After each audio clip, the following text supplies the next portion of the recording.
ঠাকুর, মা, স্বামীজির শ্রীচরণে ভক্তিপূর্ণ প্রণাম জানিয়ে আজকের নিবেদন মাতৃ সান্নিধ্যে স্বামী নির্বাণানন্দ। মাকে আমি প্রথম দেখি কাশীর সেবাশ্রমে। যতদূর মনে পড়ে সেটি 1912 খ্রিস্টাব্দের নভেম্বর মাসের প্রথম দিকের ঘটনা। কালী পুজোর পরদিন মা এসেছিলেন সেবাশ্রমে। আমি সেবাশ্রমে এসেছি এর কদিন আগে মাত্র, সংঘে যোগদানের উদ্দেশ্য নিয়ে। এখানে আসার আগেই আমি শ্রী শ্রী রামকৃষ্ণ কথামৃত ও অন্যান্য সূত্রে শ্রী মায়ের কথা জেনেছিলাম। মহারাজও অর্থাৎ স্বামী ব্রহ্মানন্দ তখন সেবাশ্রমে অবস্থান করছিলেন। মা ছিলেন অদ্বৈত আশ্রমের কাছে বাগবাজারের কিরণ দত্তদের বাড়ি লক্ষ্মী নিবাসে। মা সেদিন সেবাশ্রমের সব কিছু ঘুরে ঘুরে দেখছিলেন। সেবাশ্রমের সাধুদের নারায়ণ জ্ঞানে রোগীর সেবা দেখে মা অত্যন্ত খুশি হয়েছিলেন। বলেছিলেন, দেখছি ঠাকুর এখানে স্বয়ং বিরাজ করছেন, আর আমার ছেলেরা প্রাণপণে রোগীদের সেবা করে তারই পূজা করছে। অনেকক্ষণ সেবাশ্রমে কাটিয়ে মা লক্ষ্মীনিবাসে ফিরে গেলেন। কিছুক্ষণ পরেই চারু মহারাজের কাছে একটা 10 টাকার নোট পাঠিয়ে দিলেন মা। চারু মহারাজ কাশী সেবাশ্রমের অন্যতম প্রতিষ্ঠাতা। তখনও তিনি অবশ্য সাধু হননি। তখন তিনি চারুবাবু, চারুচন্দ্র দাস। যিনি টাকাটা নিয়ে এসেছিলেন তিনি বললেন, মা সেবাশ্রমের কাজ দেখে খুব খুশি হয়েছেন, তাই এই টাকা পাঠালেন। মা আরও বলেছেন, সেবাশ্রম দেখে আমার এত ভালো লেগেছে যে এখানেই স্থায়ীভাবে থাকতে ইচ্ছা করছে। সে কথা শুনে মহারাজ, মহাপুরুষ মহারাজ, হরি মহারাজ, কেদার বাবা, চারু মহারাজ প্রভৃতির সে কি আনন্দ। মাস্টারমশাইও তখন কাশীতে ছিলেন। সেবাশ্রমের কাজ তার মনোপুত ছিল না। তার ধারণা ছিল রোগীর সেবা, হাসপাতাল চালানো এগুলি সাধুদের কাজ নয়। এসব ঠাকুরের ভাবেরও পরিপন্থী। সাধুরা শুধু সাধন ভজন নিয়ে থাকবেন। সেবাশ্রম দেখে মায়ের মন্তব্য এবং 10 টাকা দেওয়ার কথা উল্লেখ করে মহারাজ মাস্টারমশাইকে বললেন, শুনলেন তো সব?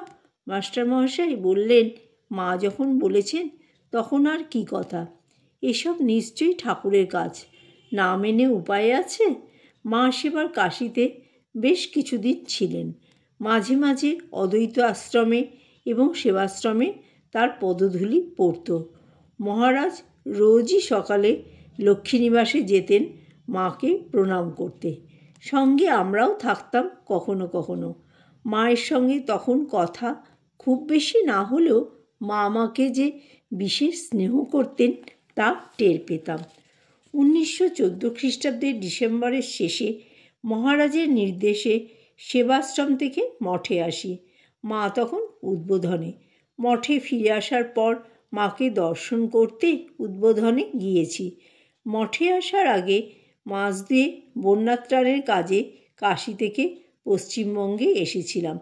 পরিশ্রম ও অনিয়মের ফলে আমার শরীর তখন একটু খারাপ হয়েছিল বোধহয়। মায়ের চোখ তা এড়ায়নি। আমাকে দেখেই খুব উদ্বেগ ব্যাকুল স্বরে মা বললেন, এই কী চেহারা করেছো তুমি? আমি বললাম, কিছুদিন বন্যাত্রাণের কাজে থাকতে হয়েছে। সেখানে খাওয়া দাওয়ার কোনো ঠিক ছিল না, সেজন্য হয়তো শরীর একটু খারাপ হয়েছে। মা বললেন, একটু না, বেশ খারাপ করেছো শরীর। এবার কদিন ভালো করে খাওয়া দাওয়া করে শরীর সেরে নাও। কত কাজ করবে তোমরা ঠাকুরের, শরীর ঠিক না হলে কি করে চলবে? মঠে ফেরার সময় আবার মা ওই কথা মনে করিয়ে দিলেন। সেবার মঠে কয়েক মাস মহারাজের সেবায় নিযুক্ত ছিলাম। এই সময়ে আমার মনে উত্তরাখণ্ডে গিয়ে কিছুদিন তপস্যা করার জন্য প্রবল বাসনা হয়। মা আছেন উদ্বোধনের বাড়িতে। সেখানে গিয়ে মায়ের কাছে প্রার্থনা জানালাম তপস্যায় যাবার অনুমতি দিতে। মা প্রথমটায় কিছুতে রাজি হলেন না। ব্যাকুলভাবে বললেন, না বাবা, তুমি ছেলে মানুষ, তোমার এখন তপস্যায় গিয়ে কাজ নেই। সেখানে কোথায় থাকবে, খাওয়া কি করে জুটবে? কিন্তু আমিও ছাড়ব না। মাকে মিনতি করতে থাকি অনুমতি দেওয়ার জন্য। মা আবার বললেন, না বাবা, তোমার কষ্ট হবে, তপস্যায় যাবার দরকার নেই বাবা। তোমার মায়ের কণ্ঠে ব্যাকুলতা আর উৎকণ্ঠা যেন ঝরে পড়ে। কিন্তু আমিও নাছোড়বান্দা, বারবার মিনতি করে যেতে থাকি যাতে তিনি অনুমতি দেন।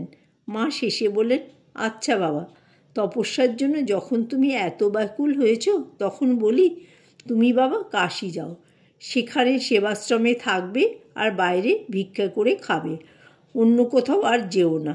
আমি তখন মাকে বললাম, আমি কিন্তু মা তাহলে পায়ে হেঁটে কাশী যাব।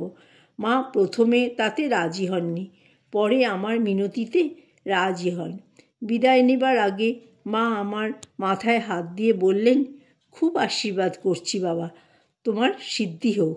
মাস 5-6 পর মায়ের আশীর্বাদ মাথায় নিয়ে পদব্রজে কাশী রওনা হলাম। সেবার 7-8 মাস কাশীতে ছিলাম। কাশী থেকে মঠে ফিরে এসে আবার মহারাজের সেবায় নিযুক্ত হলাম। জয় ঠাকুর, জয় মা, জয় স্বামীজি।